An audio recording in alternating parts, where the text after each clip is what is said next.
सौख्य पुण्यकल्याण मंगलाविनायकं प्रियाणि आशीर्वाद परायणा नमो देवी महादेवी शिवात्मा नमः प्रकृतिपदाय नियता प्रदाताम मामी महाराष्ट्र ही संतांची भूमी आहे, महामातांची भूमी आहे।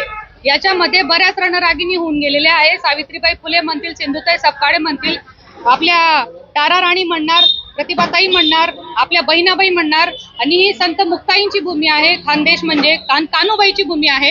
तर आम्हाला संपूर्ण भारतामध्ये, या महाराष्ट्रामध्ये बजेट सादर करत असताना जास्तीत जास्त विचार हा महिलांचा केला गेला, महिलांचा सुरक्षेचा केला गेला। तो आर्थिक सबलीकरण असो की शारीरिक सुरक्षा असो किंवा जन्मापासून तर मृत्यूपर्यंत त्यांना कसं प्रोटेक्ट ठेवता येईल।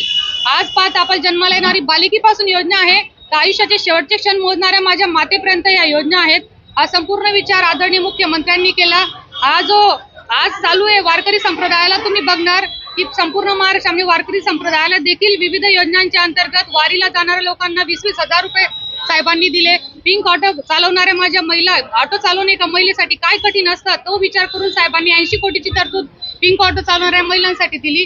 तर आज एक मोठा भाऊ, एक पालक, एक पितृत्व म्हणून त्यांनी जे कर्तव्य आमच्याविषयी बजावलं त्यासाठी आम्ही ते आदिशक्ती कालिका माता देवीच्या मंदिरात आलो आहे की आमच्या महायुतीच्या सरकारला देखील दीर्घ आयुष्य लाभो आणि आमच्या मुख्यमंत्र्यांना, आमच्या मोठ्या भावाला देखील दीर्घ आयुष्य लाभो, ही आम्ही आज साहेबांसाठी प्रार्थना करायला इथे आलो आहोत।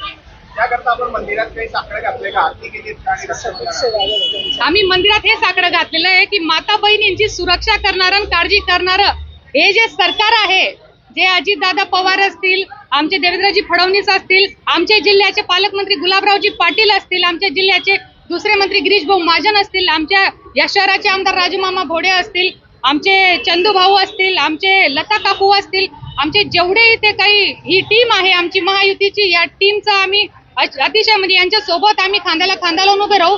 या सरकारला आम्ही सलाम करतो की या सरकारने एक राजकारणी म्हणून नाही, एक महिला म्हणून मला सार्थ अभिमान आहे की आम्ही सगळ्या सरकार सोबत काम करत आहोत, ज्या सरकारने माता भगिनींचा, महिलांचा, विकासाचा आणि सुरक्षेचा एवढा विचार केला।